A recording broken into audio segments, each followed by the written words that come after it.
Let me ask you something. Have you ever felt like your mind just gives up? Not your body, not your will, but your mind? It just folds, cracks, collapses. The moment things get loud, the second pressure hits. When life throws just one more thing on your plate, snap. You're done. Not physically, not outwardly, but internally. Quiet collapse. You smile, you nod. But inside, you're gone. Shut off. Like a fuse just popped. You open your phone. You scroll, you zone out. You don't even know what you're looking for, but you keep swiping, keep running. From something, from that voice, that heavy, silent voice, the one that says, "You're failing. You're not enough. You'll never figure it out." Sound familiar? Yeah, me too. I've been there, more than once, more than I want to admit. Here's the thing. No one talks about how fragile our minds really are. We train our bodies, we study for jobs, we hustle to look successful. But our minds? They get left behind, used, overloaded, untrained. We treat them like machines. Push harder, sleep less, focus more, be productive, go faster. Then we wonder why we break. So let me be brutally honest. The world doesn't care how tired you are. It won't slow down. It won't wait for you to catch up. It just keeps coming. Deadlines, notifications, noise, bills, expectations, guilt, loneliness, relentless. And most of us? We crack. Not because we're lazy, not because we're weak, but because no one ever taught us how to build a mind that doesn't fall apart under pressure. That's what this is about. Not motivation. Not some YouTube shortcut. This isn't about grinding harder. This is about building. Like you'd build a wall, a fortress, brick by brick, mental bricks, resilience, boundaries, clarity, recovery, stillness. The stuff no one claps for, the stuff no one sees. But that saves you when everything else goes to hell. So, why do you need a mind that won't break? Because life will hit, loss will come, failure will visit, doubt will whisper, and the world will shake you. And in those moments, you don't rise to the level of your ambition. You fall to the strength of your mental foundation. A strong mind doesn't mean no anxiety. It doesn't mean no fear. It means you feel it, you hear it, but you don't collapse. You hold the line, you stay grounded. You respond instead of react. That's strength. That's control. That's peace. So, are you ready to build it? Not in a day, not with hacks, not with hype, but step by step, practice by practice, day by day. Let's go. Let's build the mind that doesn't break, that bends, but never shatters, that feels, but doesn't flee. That stands when the rest fall, not because you're special, but because you trained for this. Let's start now. Here's the truth no one told you. You don't need to fight the world. You need to win the battle inside your head. Because every day, before you answer that message, before you open that email, before you show up to anything, you've already had a dozen mental fights, like when you wake up and your brain whispers, "Let's just sleep a little longer." Like when you open your to-do list and your chest tightens because everything feels too much. Like when someone texts you and you wait 3 hours to reply, not because you're rude, but because your mind feels full. This isn't laziness. This is mental exhaustion. And no one sees it. No one claps when you get out of bed on a hard day. No one applauds when you say no to a fake smile. No one notices when you keep it together, just barely. But you do. You notice. You feel it. You carry it. So how do you stop breaking down? You stop lying to yourself. No more pretending you're fine. No more acting like you can keep going just one more week. No more treating your brain like a robot on fire. You build space, not vacation space, not spa day space, mind space, room to feel, room to pause, room to breathe. You start saying no to people, to tasks, to everything that drains and never gives. You stop doom scrolling. You stop feeding your mind garbage and calling it relaxing. You stop checking your phone the moment you feel discomfort. You make silence a friend. You make solitude a tool. You make stillness a skill. This doesn't mean you live in a cave. It means you learn to retreat before you collapse. It means you stop running from yourself and start returning to yourself. A strong mind isn't built in noise. It's built in quiet, in discomfort, in choosing the harder thing when no one's watching. Start with 5 minutes, just 5 minutes of nothing. No phone, no input, no distractions. Let your thoughts crash in. Let them shout. Let the chaos rise. Then, just sit. Just breathe. And don't run. You do this once, then again, and something strange happens. Your mind? It starts clearing, like mud settling in water. You start seeing, not everything, but enough to move forward, enough to act, enough to choose. This is how we start building. Not with apps, not with morning routines, but by learning to sit in the storm without getting blown away. This is the training. This is the quiet fight, and no one else can do it for you. But if you do it, even just a little, you will feel something shift. Not overnight, not dramatically, but deeply. A mind that can hold silence, can hold pressure, can hold stress, can hold life. That's the goal. Not perfection, just capacity. So tomorrow, before the world comes rushing in, give yourself that 5 minutes.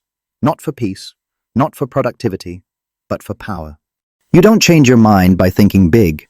You change it by doing small things, repeatedly. Let's be honest, most people want breakthroughs, but what they need is baseline.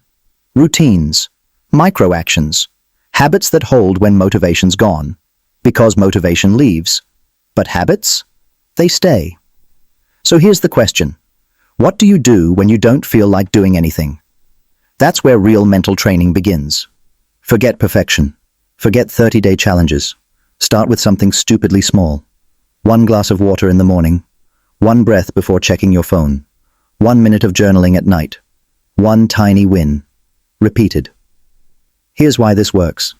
Every habit you build is not just an action. It's an identity vote. You're teaching your mind, I show up. I take care of myself. I finish things I start. Not in loud ways, but in quiet ones.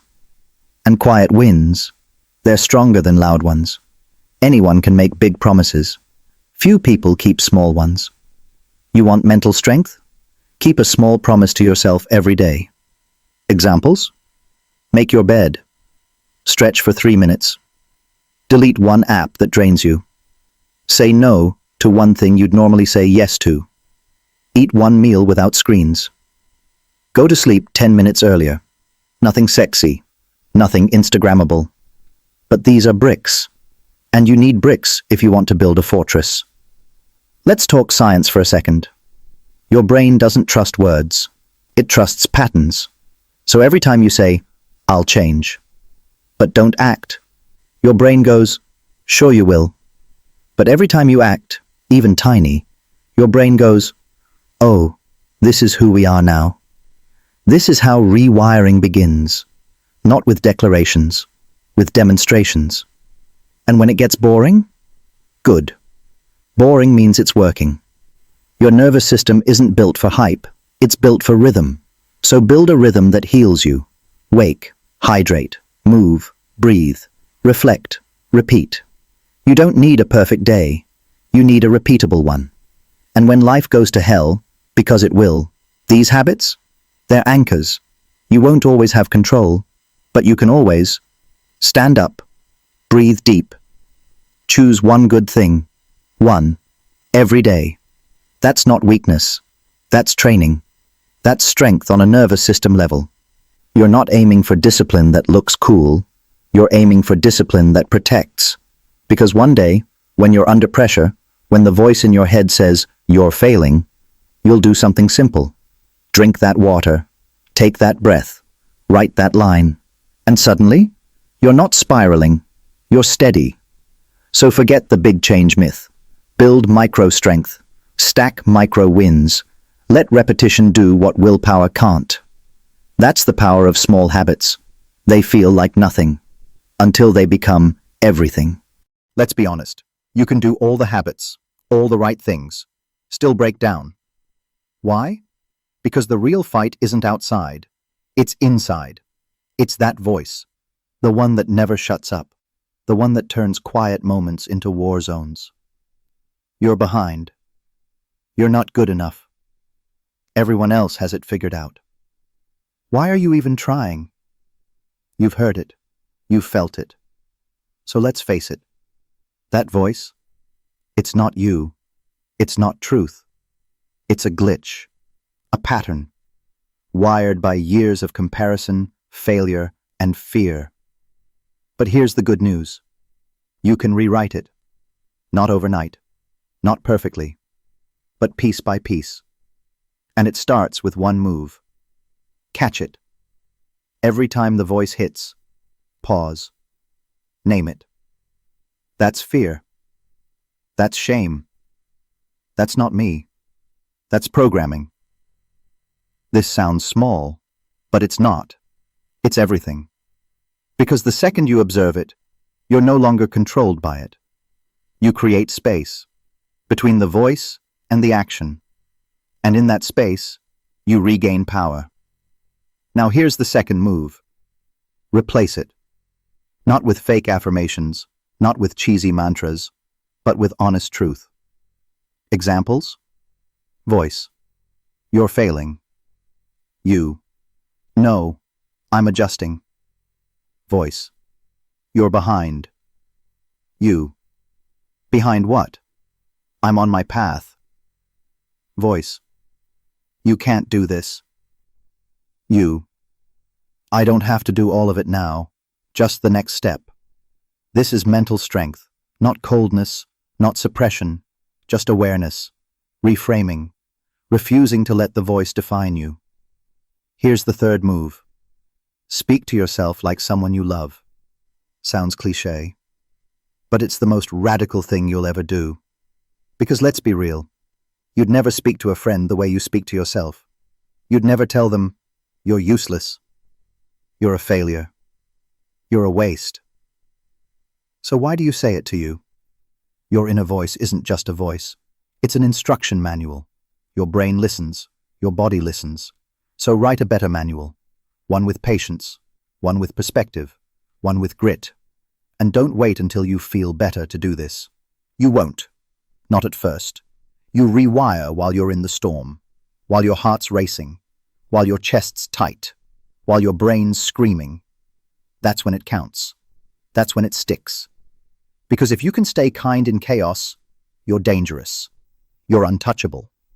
Not because you don't feel, but because you stay present through it. You don't numb. You don't run. You breathe through it. That's power. A mind that speaks calmly to itself doesn't panic when the pressure comes. It adjusts. It recalibrates. It responds. That's what you're building. So next time the voice shows up, you don't fight it. You don't obey it. You catch it. You name it. You rewrite it. And you keep going. Everything sounds good when you're calm, when things are smooth, when you slept well and your coffee's perfect. But let's talk about the real days, the trash days, the 4 hours of sleep days, the everyone needs something days, the I can't do this days. That's the test. That's where it shows. Because a strong mind isn't built for perfect mornings. It's built for pressure. It's forged in frustration, in traffic, in tension, in tired eyes and too many tasks. So here's the truth. You will be overwhelmed. You will want to quit. You will question everything. Good. That's the lab. That's the training ground. Don't run from it. Don't wait for it to pass. Train inside it. Start here. When stress hits, breathe slower, not faster. Just one breath. Not to calm everything, but to remind your system, we don't panic here. That one breath creates a pause. That pause saves everything. Then ask, what's one thing I can do right now? Not 10. Not all of it. Just one. Because chaos hates clarity. And clarity begins with one move. And when your mind starts screaming, I can't, I'm done, I'm drowning, you don't argue, you anchor. You say, yes, this is hard. Yes, I'm tired. But I'm still here, still moving, still choosing. Power doesn't look like control. Sometimes it looks like chaos, held with grace. Sometimes strength means doing the small, boring thing with shaky hands and a tired heart. You don't have to crush the day. You don't have to win. You just have to keep your mind from folding. That's the goal. Not perfection, not domination. Just don't break. And sometimes that means taking a break. Not because you're lazy, because you're wise. Rest isn't weakness, it's strategy. You pull back so you don't fall apart. You pause so you don't burn out. This is not giving up. This is playing long game. And if everything falls apart? If you miss the habit? Lose your cool? Forget all the progress? You don't throw it all away. You don't say, screw it. You say, that was one round. We reset. We fight again. Because strong minds don't win every time. They just show up one more time than they break. So the next time life hits, remember this. You trained for this. You've been building this. And even if everything feels like it's falling apart, you are still standing. That's enough. That's strength. That's resilience. If you've made it this far, you're already changing. Not because you watched, but because you stayed. You chose to stay with the hard stuff. That means something. Most people click away, swipe past, numb out, look for something easier, louder, faster. But you leaned in. You faced it. You listened. And that's where it begins. See, building a mind that won't break isn't about becoming someone new. It's about remembering who you were before the noise, before burnout, before self-doubt, before everyone told you how to think, how to live, how to succeed. You don't need to become extraordinary. You just need to stop betraying yourself. Start choosing the quiet over the chaos, discomfort over distraction, discipline over dopamine. Not every time, but enough times to shift. That's how identity is built. That's how it sticks. You're not fixing yourself. You're forming yourself. Like steel. Under pressure. With intention. You'll still fail. Still mess up. Still have trash days. But now, you don't spiral. You reset. You don't avoid. You adjust. You don't drown. You breathe. Then move. This is who you are now. Someone who stays. Someone who trains. Someone who doesn't collapse just because life gets heavy. Not because it's easy, but because it's true. So what do you do next? You live it. You stop waiting for motivation. You stop treating mindset like a one-time fix. You start showing up for your mind like it's a body to be trained. One small win. One conscious no. One still moment. One real thought. Daily. That's it. That's the formula. And one day, without even noticing, you'll be in the middle of chaos, and your mind will stay calm. You'll catch the fear. Name it. Breathe through it. Act anyway. That's not magic. That's not luck. That's you. Built, layered, tested, trained. A mind like that doesn't break. It bends. It adapts. It leads. It holds. It carries. It builds. You don't need to be fearless. You just need to be rooted. Because rooted people can bend without breaking. They don't fall every time the wind shifts. They weather it and still stand. That's you now. Not perfect, not done, but real and strong and steady. So next time life hits, and it will, just remember, you're not who you were. You built something, and it won't break easy.